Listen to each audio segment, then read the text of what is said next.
maraming tao yung very conscious about being scam nowadays. When things are too good to be true, they would right away conclude that it is a scam. Mabuti ang maging mapanuri, pero kahit na merong paulit-ulit na paalala, marami pa rin ang paulit-ulit na nabibiktima. Marahil dahil gumagaling din yung mga scammers, pero we cannot also deny the fact na ang dahilan bakit maraming manluloko ay dahil marami pa rin ang naghahangad ng mga tempting offer that people wanted to get in a much easier way. Maging ang mga ganitong tempting and too good to be true na offer ay naimpluwensyahan na rin ang paraan ng Kristiyanong pag-iebanghelyo. Kaya patok sa marami ang tinatawag na prosperity gospel. There are those who used to be there are those who use this too good to be true na scheme like a scammer at sasabihin nila na if you will put your faith in Christ and become a Christian, para bang hindi ka na magkakaroon ng problema o ng sakit o ng anumang paghihirap. O kung magkaroon ka man ng di magandang pangyayari sa buhay mo, pwede mo naman daw i-cast out ng mga some few magic verses sa scripture. Again, this is not real Christianity because this is not what the real gospel has promised.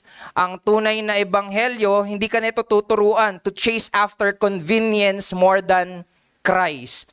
The gospel will not make convenience your Lord, but Christ alone. Yan yung naririnig natin, maging sa binasa natin kanina sa Acts 21. Kaya in our short sermon series na pinamagatang The Gospel in Psalms 23, if you have read it already, you will see that the gospel will show you what real Christianity is. Psalms 23 is a picture of what real Christianity is. Before reading Psalms 23, I want you to take note that we can confidently say na yung Psalms 23 can be applied to all who believe in Christ because in the New Testament, Christ already claimed that He is the good shepherd on which no one dare to claim even those godly prophet of old. Alam ng mga propeta rin, hindi nila kiniklaim na ako yung shepherd because they know that only God is the shepherd of Israel.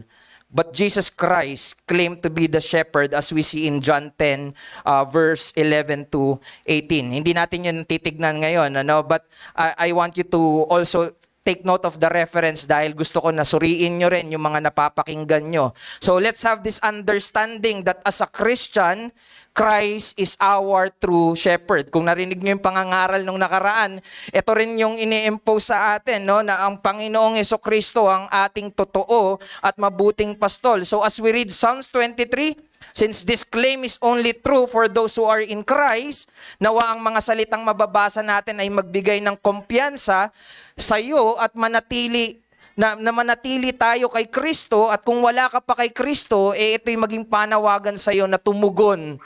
Sino ba yung pastol na karapat dapat mong sundan? Kaya samahan ninyo ako na tumayo at ating babasahin yung Psalms 23. It is just composed of 6 verses. Kaya basahin na nating lahat, though we will be focusing on verse 4. Ang salita ng Diyos, awit 23. Ang Panginoon ay aking pastol, hindi ako magkukulang. Pinahihiga niya ako sa luntiang pastulan. Inaakay niya ako sa tabi ng mga tubig na pahingahan. Pinanunumbalik niya ang aking kaluluwa. Inaakay niya ako sa mga landas ng katwiran, alang-alang sa kanyang pangalan. Bagaman ako'y lumakad sa libis ng lilim ng kamatayan, wala akong katatakutang kasamaan, sapagkat ikaw ay kasama ko. Ang iyong pamalo at ang iyong tungkod ay inaaliw ako ng mga ito. Ipinaghahanda mo ako ng hapag sa harapan ng aking mga kaaway. Iyong binuhusan ng langis ang aking ulo. Umaapaw ang aking saro. Tiyak na ang kabutihan at kaawaan ay susunod sa akin sa lahat ng mga araw ng aking buhay, at ako'y maninirahan sa bahay ng Panginoon magpakailanman. Salamat sa pagbasa ng mabuting salita ng ating Diyos.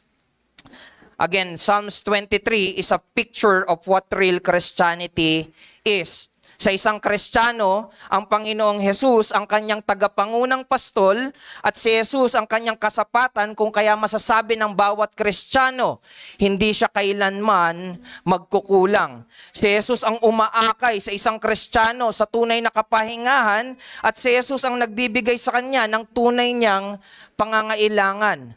Si Jesus na nagligtas sa isang Kristiyano ay ang parehas na Jesus na magpapanariwa at tapat na magpapanumbalik sa Kristiyano. Si Jesus ang tagapanguna at umaakay sa isang Kristiyano sa daan ng katwiran, ito man ay luntiang pastulan o sa libis ng lilim ng kamatayan.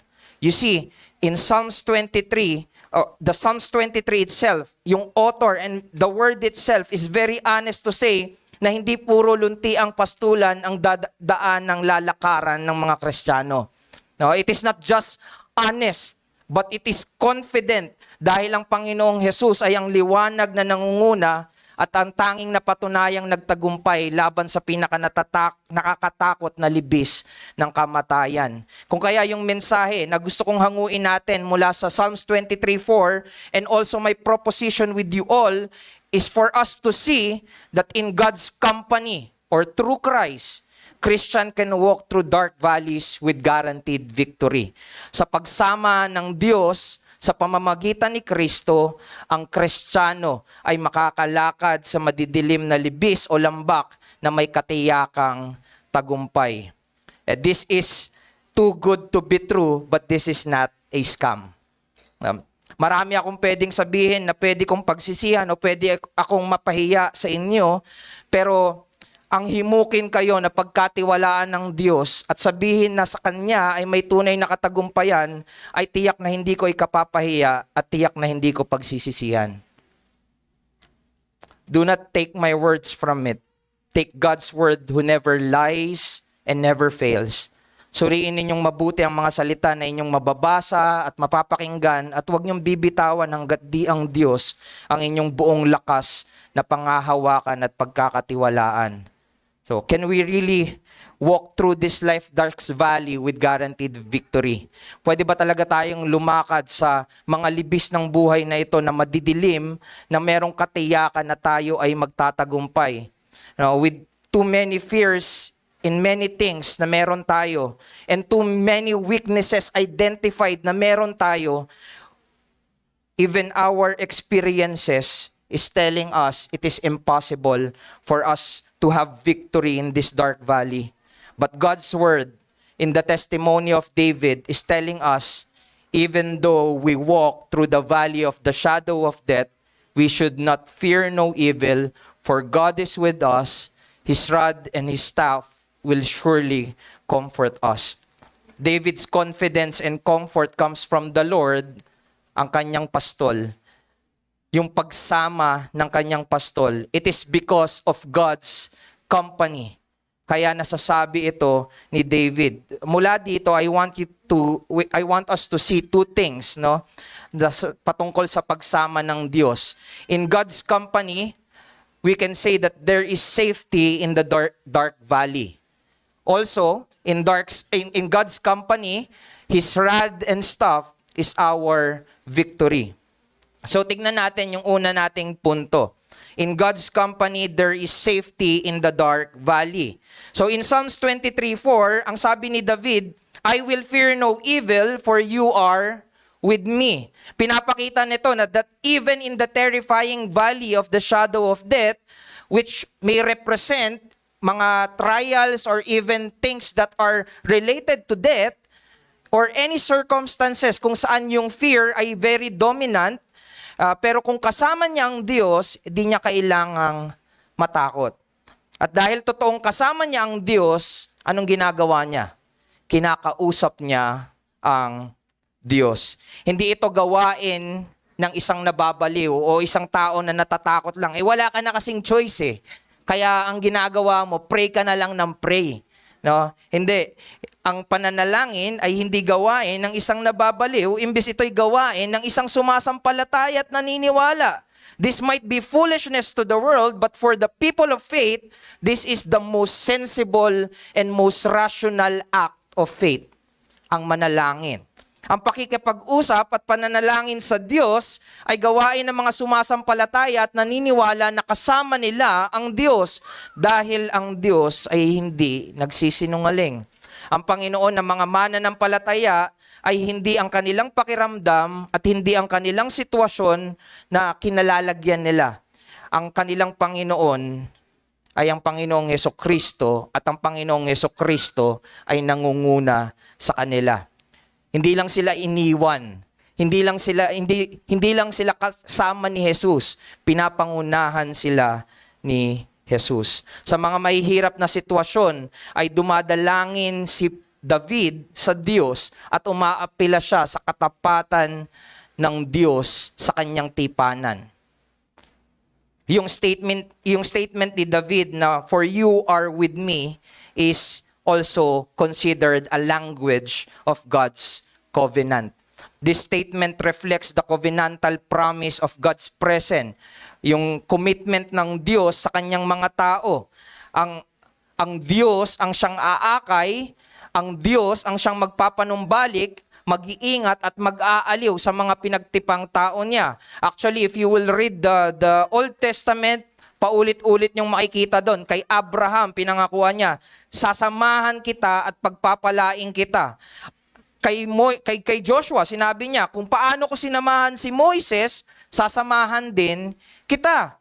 And meron pa sa further, sa Isaiah, even when you pass through the waters, when you pass through the rivers, when you pass through the fire, I will be with you.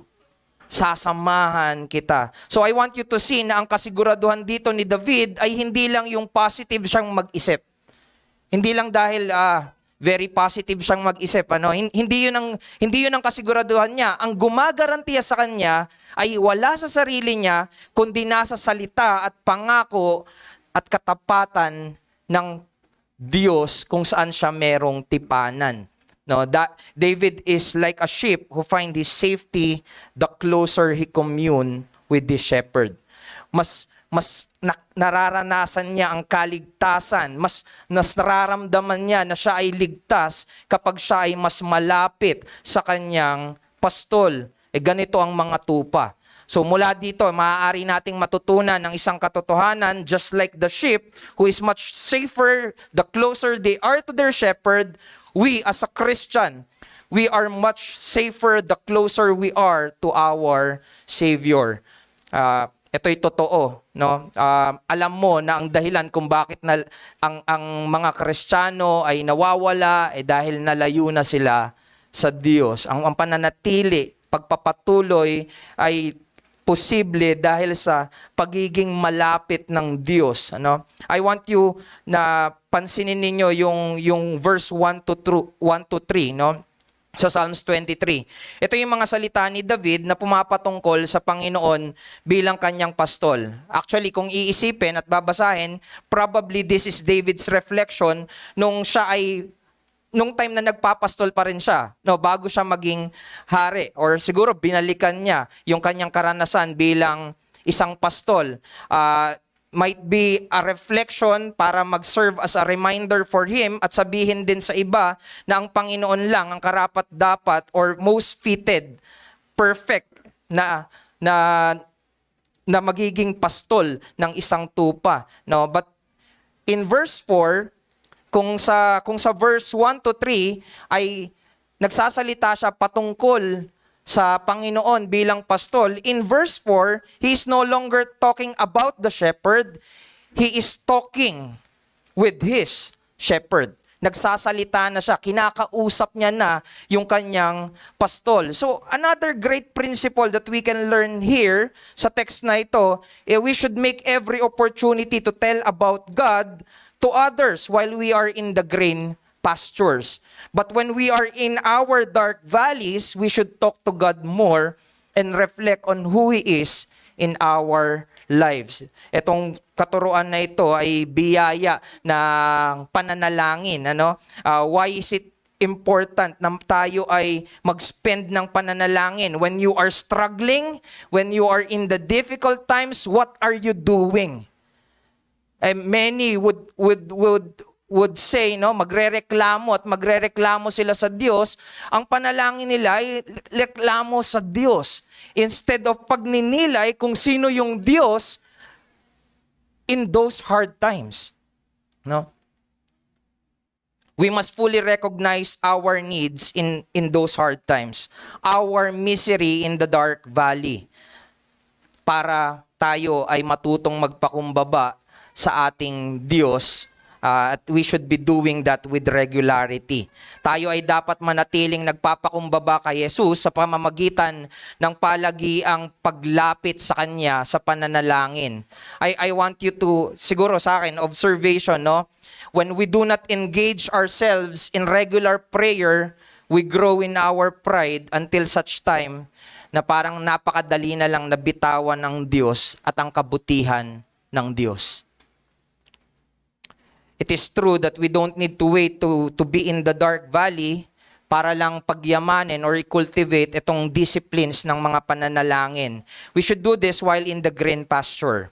Or kailangan lang natin magkaroon ng pakialam sa kalagayan ng ibang mga tupa. Sa mga pinagdadaanan ng ibang tupa.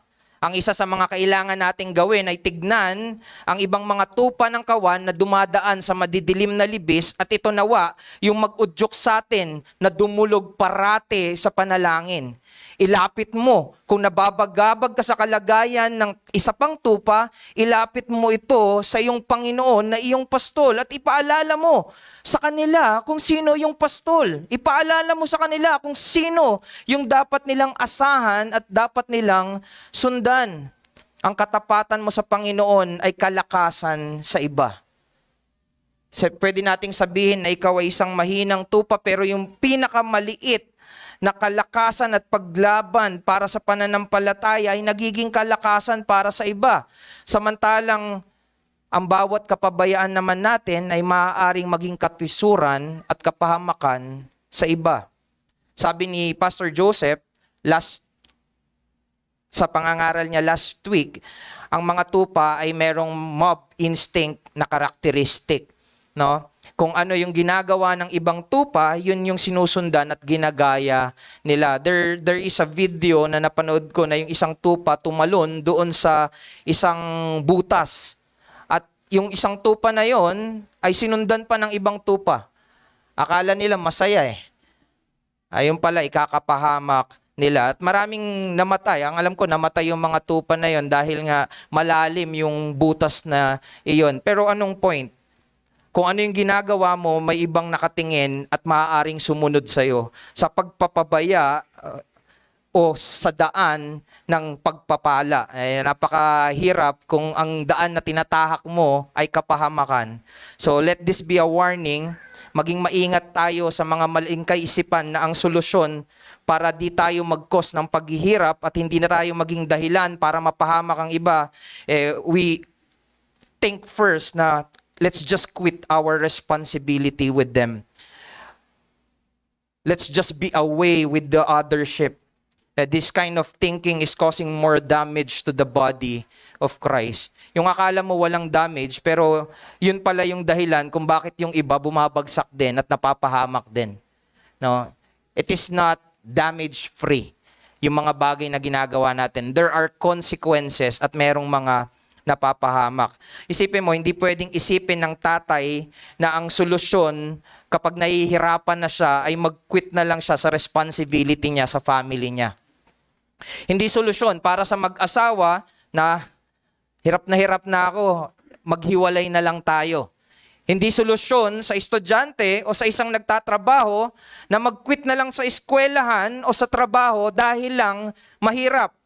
But why is it many who claim to be Christian, their first option will be to quit and forsake the body?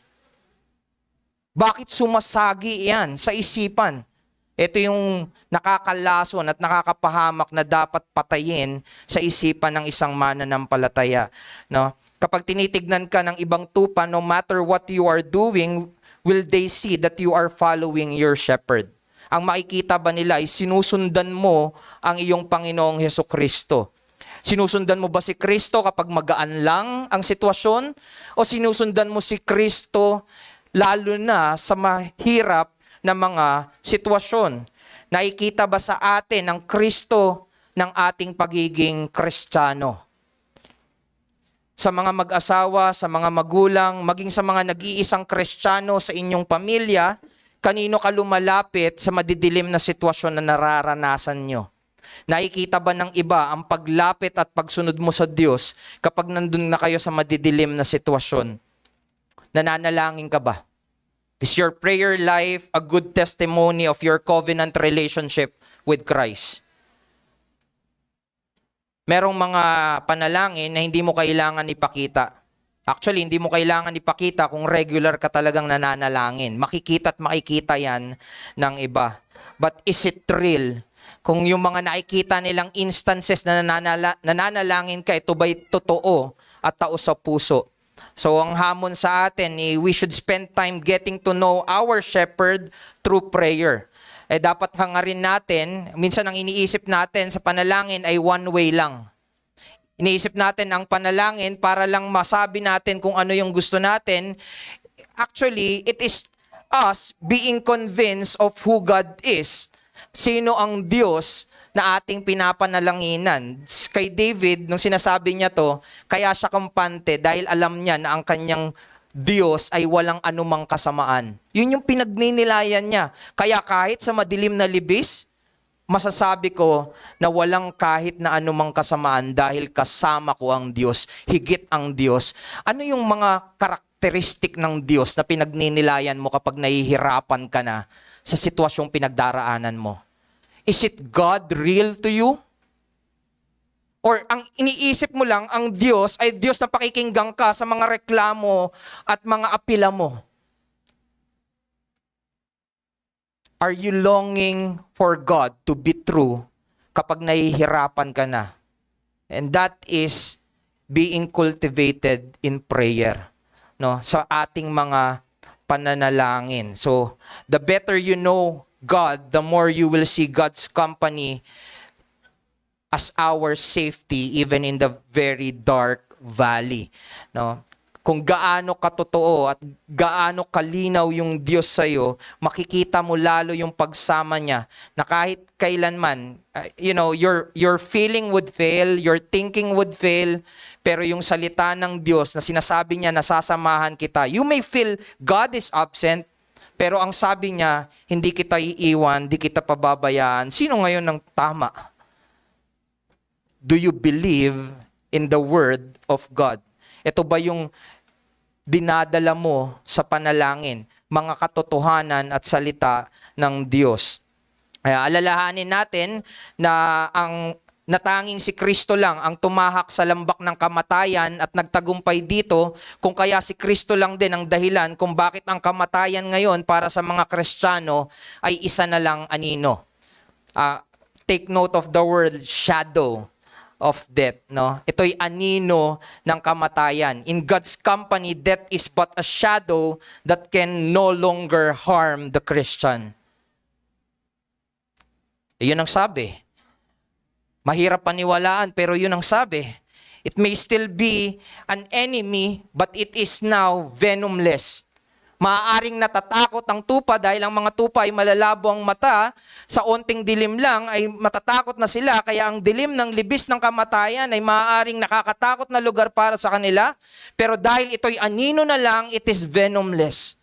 Wala nang kamandag itong anino. Sabi ni Spurgeon, actually gustong-gusto ko yung sinabi ni Spurgeon, maraming nag-adapt nito at nagdagdag pa ng iba. Pero sabi dito, the shadow of a dog cannot bite. The shadow of a sword cannot kill.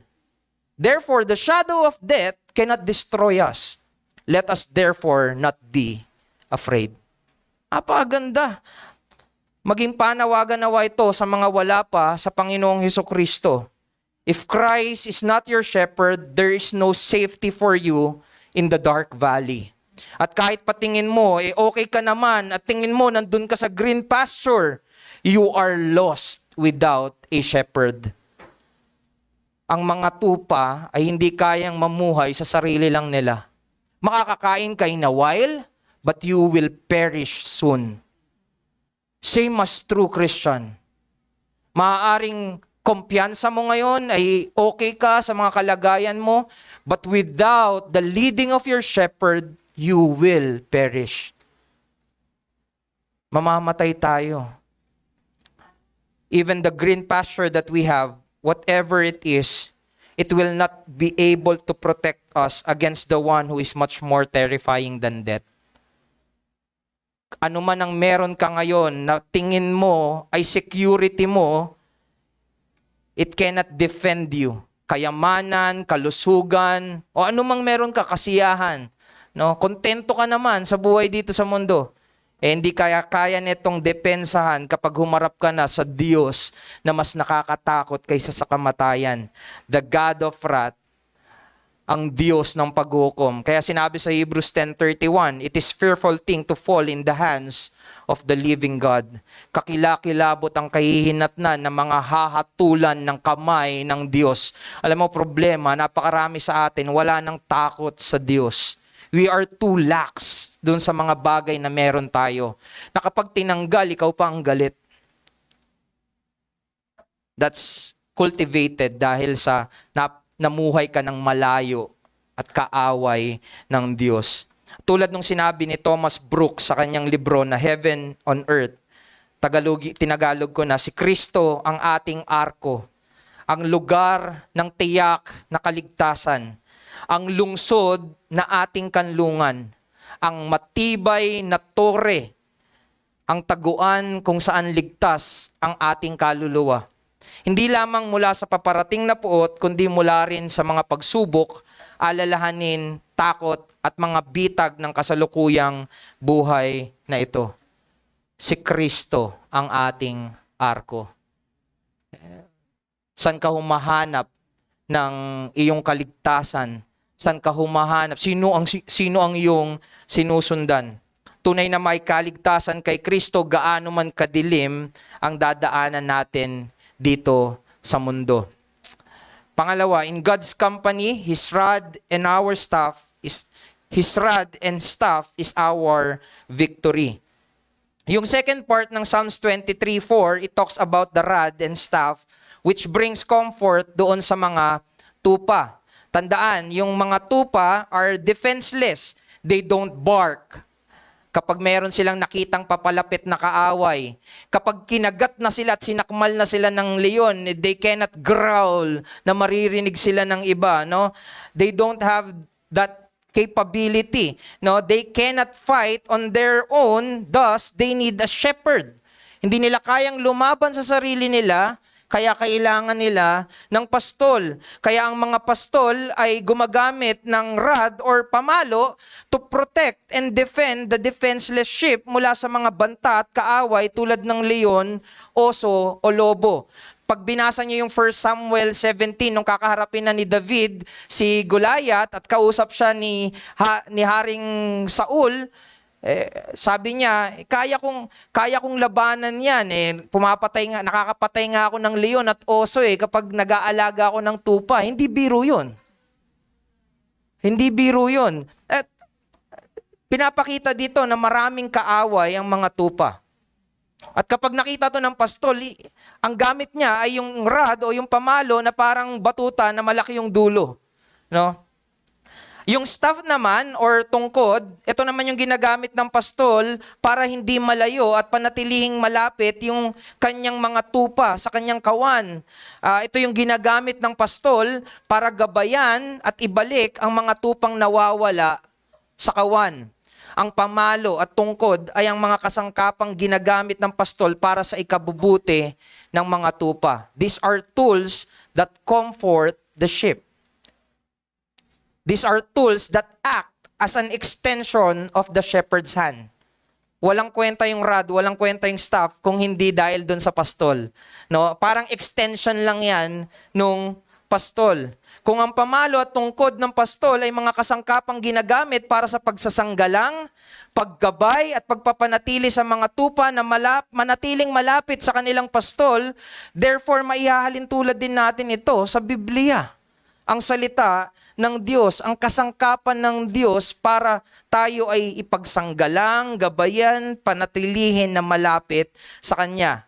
Again, tulad ng pamalo ng pastol, ginagamit ng Diyos ang kanyang banal na salita upang proteksyonan tayo mula sa mga mapanirang kaaway tulad ng tukso, ng kasamaan at mga maling katuruan. Tulad ng sa pastol na ginagamit na tungkod, no, ginagamit din ng Diyos ang banal na salita para gabayan tayo na huwag maligaw. At kung tayo ay maligaw, ang salita rin ng Diyos, yung ginagamit niya para panumbalikin tayo at para panatilihin tayo sa kawan. Pinapakita sa Psalms 23:4 yung active na pag-iingat at proteksyon ng Diyos sa kanyang kawan bilang pastol at ang gamit niya ay ang kanyang salita.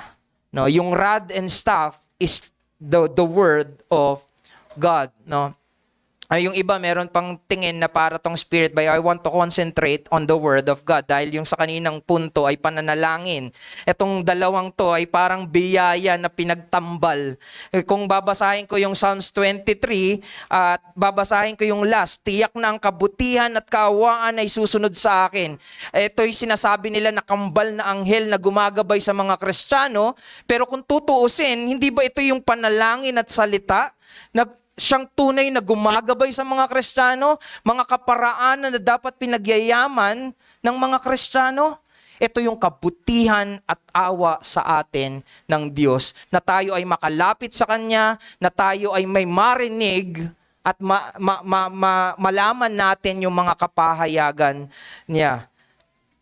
Kung paanong tinuturuan ng pamalo at tungkod ang mga tupa na dumepende at manatili sa kanyang pastol, ganun din yung ginagawa ng banal na salita ng Diyos. Sa pamamagitan ng salita ng Diyos, tayo ay iniingatan, ginagabayan at pinagsasama-sama ng ating Panginoon. Diba? The very reason why we gather is because we hear God's word. Naririnig natin yung salita ng Diyos, pinagyayaman sa atin yung salita ng Diyos. It doesn't need to be heavenly, no? Na para bang may maririnig ka na boses sa langit, no? Sapat ang Biblia sa ating pagsasama-sama. And the more we understand this, the more we will grow stronger as a flock. Bilang kawan ng Diyos, mas lalo tayong lalago bilang kawan. Dahil sa salita ng Diyos na nag-iingat at gumagabay sa kanyang kawan, maging ang madidilim at mahihirap na lambak ay nagiging daan na nagpapalakas sa bawat tumatahak. Try that when you are having, actually kahit di ko kayo sabihin na subukan nyo, kapag dumanas tayo ng paghihirap and we ignore God's word, all the more, mas lalo tayong napapahamak. So do not, again, try. Whenever we need to deal with hardship in life, go further. Babad sa salita ng Diyos. Mas magpalalim ka pa sa salita ng Diyos. Yung aral na maaari nating makita dito, God's protection and guidance through His Word. Ang pag-iingat at paggabay ng Diyos sa pamamagitan ng kanyang salita, it can transform our valleys into path of strength. Itong mga mahihirap na pinagdadaanan natin, dahil sa salita ng Diyos, nagiging daan ng kalakasan. Ginagamit yung mga pagdurusa para patatagin ang mga Kristiyano na umaasa sa bawat salita ng Diyos. Nung sinabi sa verse 3 na inaakay tayo ng Diyos sa landas ng katwiran, pinakita niya na hindi ito limitado sa luntiang pastulan. Maging ang lambak na may anino ng kamatayan ay maaaring tawaging daan ng katwiran dahil sa pagsama ng Diyos. Dahil sa salita ng Diyos, pwede nating tawagin na yung pagsubok, paghihirap ay para sa kabutihan na natin. Dahil sa Diyos. I remember Joel Tigrin na sinasabi niya na yung cancer niya ay hindi ikakapahamak niya. This is not yung venomous snake. Hindi ito lason. This is a fish for me. Ito ay isda para sa akin. Ito ay pagkain at pagpapalakas para sa akin para mas lalo pa akong kumapit sa Diyos. Ganito ba natin tignan yung bawat libis na dinadaanan natin? Kasi kung hindi, maaaring dapat nating suriin, are we praying? Are we still dependent on the guidance of God's Word? Are we looking for His Word? Most likely kapag hindi na to, pag na-disregard na tong mga kaparaanan ng biyaya na ito, most likely, napapunta na tayo sa kapahamakan. Ano? Hanggat si Jesus ang pastol na tagapanguna ng iyong kaluluwa, bawat daan ay nagiging daan para sa kabutihan ng bawat mananampalataya. Habang si Jesus ang tagapanguna. Paano natin hahanapin ang kaaliwan at matitiyak na may katagumpayan mula sa mga mabibigat at mahihirap nating pinagdadaanan? Ang sagot, paglaanan natin ng oras yung salita.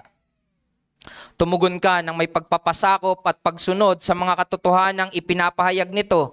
Hayaan mong sa pamamagitan ng salita ay mas lumago ka papalapit kay Kristo. Walang paggabay sa mga bagay na nineneglect. Yung sign na stop, hindi yan magiging gabay sa'yo kapag hindi mo naman pinapansin. Ang mga pagkain, kahit gaano kasustansya, kung hindi mo kinakain at nineneglect mo lang, hindi yan magiging kapakinabangan sa'yo. So why do you think that God's Word, you will benefit from it kung nineneglect mo siya? Any means of grace, magiging biyaya ba talaga yan sa'yo? Kahit gaano pa yan gaganda, kahit gaano pa yan kasapat, kung napapabayaan at binabaliwala, it will not serve you any good. Kaya paglaanan natin ng oras ang kaparaanan ng biyaya ng salita ng Diyos.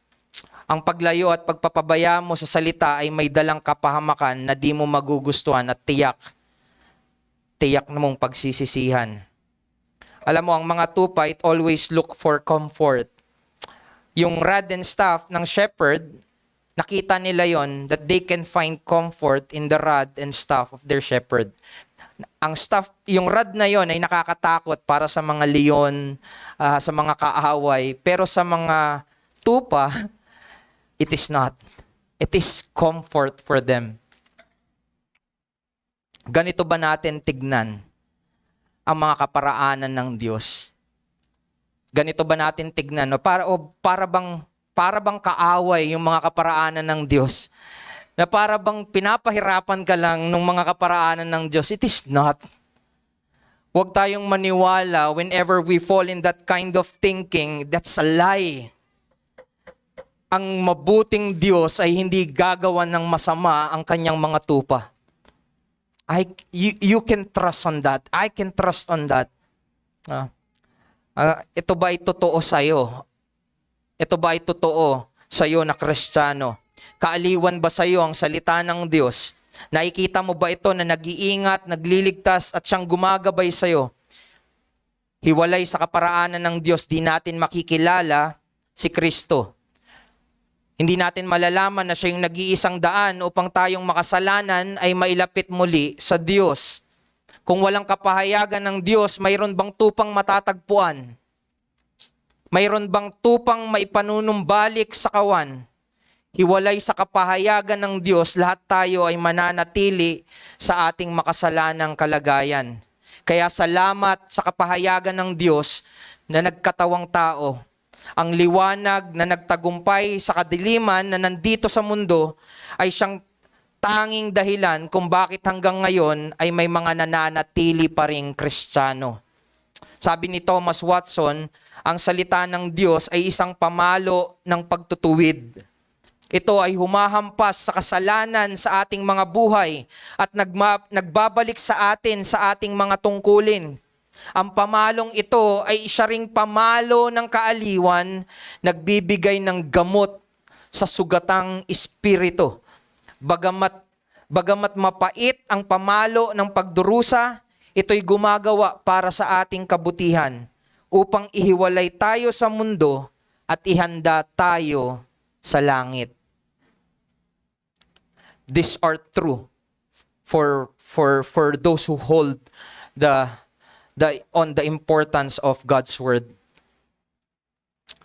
Kaya dapat nating pagkatiwalaan ang pamalo at tungkod ng ating Diyos by actively seeking His word and submitting to His guidance. Magpasakop tayo sa kanyang salita. Maglaan tayo ng oras dahil ito yung kasangkapang ginagamit ng Diyos para sa katagumpayan ng isang Kristiyano. Ito yung kinakasangkapan ng Diyos para sa kaligtasan at kabanalan ng mga Kristiyano. Bilang Kristiyano, saan ka humahanap ng kaaliwan at kalakasan, lalo na sa panahon na ikaw ay nahihirapan? Tulad ba ng tupay, umaasa ka sa pamalo at tungkod ng iyong pastol? Pinaglalaban mo ba na i-prioritize yung salita ng Diyos? Ulitin ko, what you neglect cannot guide you, and what you neglect cannot strengthen and correct you. Hindi ito magiging kalakasan at hindi ito magiging gabay hanggat nandoon ang kapabayaan. Iligtas nawa tayo ng Diyos sa ating kapabayaan. Kung gusto mo na dalhin ang Panginoong Hesukristo sa pamilya mo, it will be impossible habang mababaw ang pagtingin mo sa salita ng Diyos.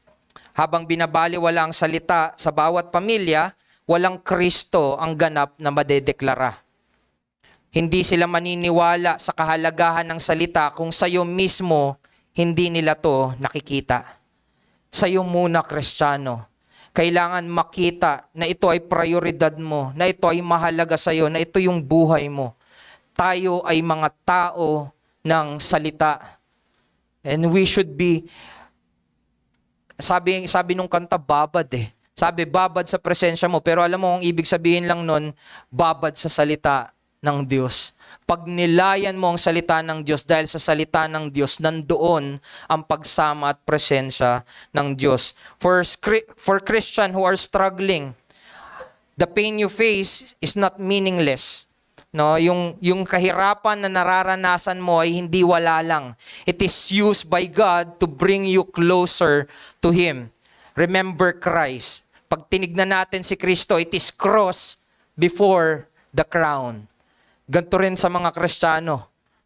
No? Sa mga kabataan natin, ang mundo ay puno ng mga mapaghamong ideolohiya. May mga ma-encounter tayo dito na very challenging. It would challenge what you hold now. Iba't ibang tinig ang maaaring maging pressure para sa iyo. So it is very important that you make it a habit na magtiwalang higit sa salita ng Diyos, higit sa lahat. Huwag makompromise pag sinabi ng Diyos, sinong paniniwalaan ko? Wala nang usapan, Diyos kagad ang uunahin. Kanino ka humahanap ng sagot? No? Whenever you are confused, whenever you are lost, may the Word be your guide and may the Word always lead you back to safety. Ang salita ng Diyos ang magbabalik sa iyo sa ligtas na lugar. Habang nakahawa ka sa salita ng Diyos, may katiyakan ka. At sa mga walang katiyakan at mga walang kasiguraduhan, ang salita ng Diyos ay binigay sa iyo ngayong umaga upang iyong madinig, para iyong masuri, hindi lang para maging wala lang. No? Ang tanong sa iyo, sino yung sumasama sa iyo ngayon? Sino yung kaaliwan mo kapag nahihirapan ka? Sino ang iyong Panginoon? Ang Kristo bang kilala mo ngayon ay ang Kristo na pinakilala ng banal na kasulatan. Siya ba yung Kristo na pag binasa mo, ganito pala si Jesus? O yung Jesus lang ay yung Jesus na naranasan mo dahil pasa-pasang kwento na iba na. Para makasigurado ka, tignan mo si Jesus ng kasulatan. Hayaan mo na yung salitang maggabay sa'yo dahil ang bawat pahina ng kasulatan ay ituturo ka kay Kristo. Kung ang hanap mo ay katiyakan at katagumpayan na di nagbabago, anuman yung daan na nilalakaran mo, sumuko ka.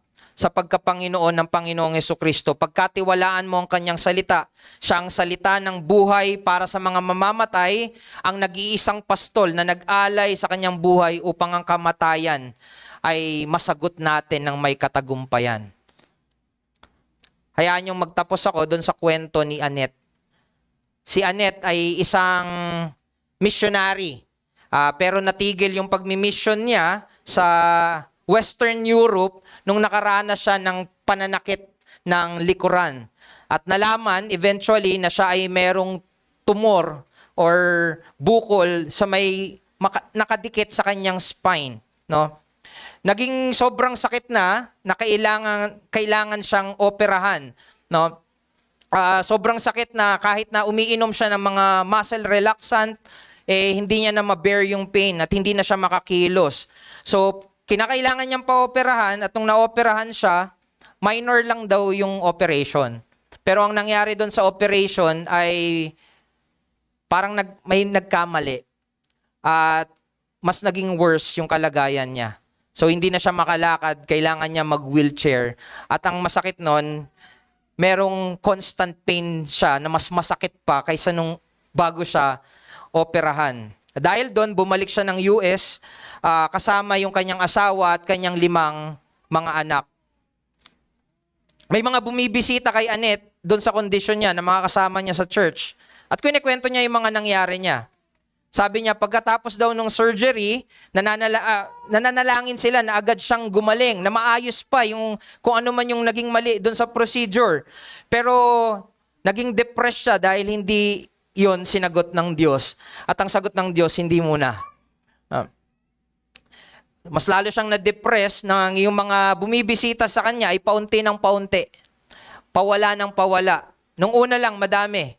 Pero itong mga to ay hindi na rin kumukonekta sa kanya. Wala nang communication sa kanya.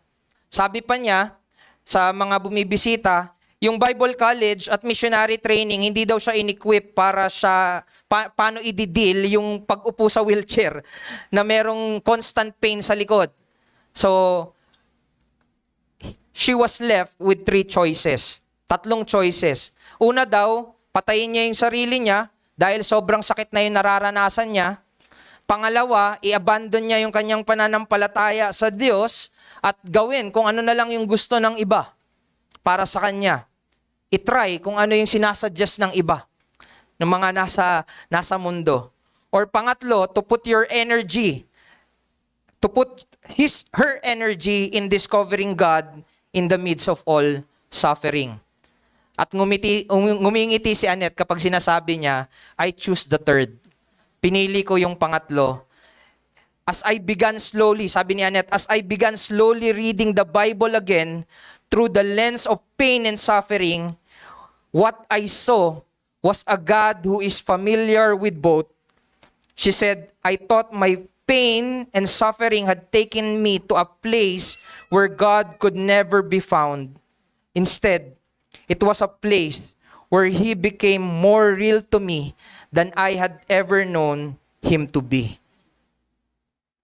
Brethren, in every life's valley, always choose Christ as our good shepherd. Gaano man yan kahirap, piliin mo parate si Kristo. Piliin mo na makilala si Kristo. Actually, ito yung ipapahayag ng mga newly added members sa covenant later. Ito rin yung sinasabi ng mga babautismuhan mamaya na ang pinipili nila ay ang Panginoong Hesukristo. Through life or death, I will serve Christ. I will choose Christ. Ito ay totoo sa bawat Kristiyano, kaya alalahanin ninyo yung mga bautismo ninyo. Hindi lang sa mamaya, no? Yung 2 magbabautismoan lang. Bawat Kristiyano na nagpabautismo, alalahanin nyo yung bautismo nyo, ito'y tanda at pagpapakita na ang pinili nyo ay walang iba kundi si Kristo. Brethren, always choose Christ, for He is our sure victory in every dark valley. Tayo ay manalangin. Aming Diyos, kami po ay nagpapasalamat sa maiksing salita sa Psalms 23:4. Nawa ito'y maging pagpapala na humimok sa amin na manatili sa aming Panginoong Hesukristo at maging panawagan maging hamon para sa mga wala pa sa inyo. Dalangin ko na makita nila na anuman ang ganda na alok ng mundo, hanggat sila ay wala kay Kristo, walang kaaliwan, walang kapanatagan, o Diyos, walang kasiguraduhan, walang tagumpay. Kaya dalangin ko, Panginoon, na kami ay dalin nyo parate sa paanan ninyo, O Diyos. Kami ay gawin yung mapagpakumbaba at makita nawa namin ang aming mga pangangailangan. Salamat, O Diyos, dahil ang pagsama mo ay totoo sa panalangin, totoo sa mga salita, totoo ang inyong bawat salita. Salamat po, O Diyos, maging kabutihan nawa ito at pagliligtas sa mga wala pa sa inyo at pagpapabanal at pagpapalakas sa mga tinawag nyo. Salamat po, O Diyos, purihin ka. Ito yung dalangin ko sa pangalan ni Kristo. Amen.